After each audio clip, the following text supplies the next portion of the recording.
तो प्राण प्रतिष्ठा के बाद बेहद महत्वपूर्ण है। ऐसे में नगर निगम के द्वारा किस तरीके की व्यवस्था की गई है, क्या क्या अतिरिक्त फैसिलिटीज़ होगी? देखिए, जैसे कि हम लोगों की जिम्मेवारी है स्वच्छता की, हम लोगों की जिम्मेदारी है पथ प्रकाश की, हम लोगों की जिम्मेवारी है पेयजल की। इन सब जो इनकी जो व्यवस्थाएं हैं वो आपको हमने बताया ही।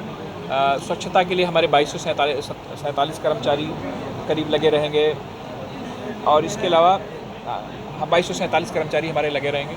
इसके अलावा हम लोगों ने इसको 5 जोन में और 20 सेक्टर्स में बांट के रखा है, जिससे जिसमें अधिकारियों कर्मचारियों की सबकी ड्यूटी लगी रहेगी। वो सब उस सारी चीज़ों का पर्यवेक्षण करते रहेंगे, और स्वच्छता का हमने एक लगातार एक स्टैंडर्ड मेंटेन करके रखा है प्राण प्रतिष्ठा के बाद। उस स्टैंडर्ड को और आगे ले जाना, अपने ही बनाए हुए बेंचमार्क को थोड़ा और आगे सेट करना, यह हम लोगों के लिए चैलेंज है, क्योंकि दीपोत्सव एक पूरी दुनिया में देखे जाने वाला इवेंट है, और हमारे अयोध्या के कहीं ना कहीं वो हमारी अयोध्या की शान से जुड़ा हुआ, हमारी अयोध्या के गौरव से जुड़ा हुआ इवेंट है वो।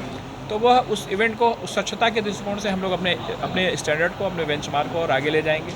पेयजल के दृष्टिकोण से हमारे पेयजल की जो वर्तमान में सार्वजनिक पेयजल की व्यवस्था है वो पूरी दुनिया में सराही जा रही है, और उस व्यवस्था को और दुरुस्त करके किसी भी व्यक्ति को एक भी बूंद पानी के लिए परेशान ना होना पड़े, इसके लिए पूरी व्यवस्था है।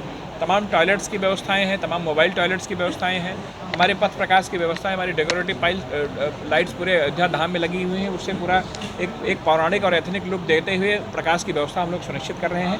ये हमारी ड्यूटीज़ हैं। इसके अलावा सौंदर्य बोध के दृष्टिकोण से हम लोग हमारे सारे अंडर पासेस को सजाने जा रहे हैं। वार्डों में पार्षदों के माध्यम से कोई मंदिर, कोई सार्वजनिक स्थल छूटने नहीं पाएगा जहाँ पर दिए न जलाए जाएँ।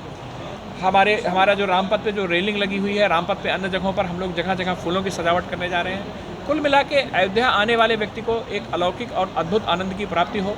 और चूंकि यह दीपोत्सव राम जन्मभूमि में रामलला की प्रतिष्ठा के बाद प्रथम दीपोत्सव है, तो एक अद्भुत, अलौकिक और भव्य, दिव्य और पौराणिकता, आध्यात्मिकता से संपन्न दीपोत्सव मनाने के लिए नगर निगम कटिबद्ध है, और हम लोग इसको करके देंगे।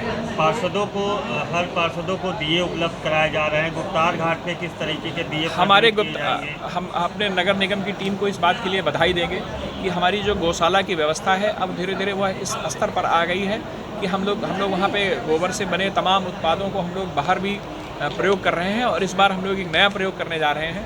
हम लोग हमारे गौशाला में जो बने हमारे गोबर के दिए हैं, उससे हम पूरा गुप्तार घाट आलोकित करेंगे, और वह एक हमारे नगर निगम के लिए एक बड़ी प्रशंसा की बात है कि हमारी जो बैसिंग गौशाला है उसके गोबर के उत्पादों को धीरे धीरे हम समाज के उपयोग में ला रहे हैं। कितने वार्डों के 60 वार्डों के पार्षदों को 1500 दीपक प्रत्येक वार्ड के पार्षद को दिया जाएगा। एक वार्ड में 1500 यानी 90,000 पूरे महानगर में, और 10,000 तमाम मलिन बस्तियों में और इधर उधर बांटे जाएंगे। 1 लाख दिए नगर निगम की तरफ से जलेंगे, और कुल मिला के 29 लाख दिए जलाने की योजना है।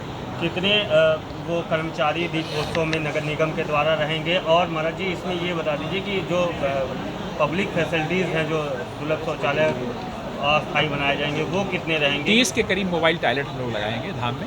30 के करीब हम लोग मोबाइल टॉयलेट लगाएंगे। दूसरा प्रश्न क्या था?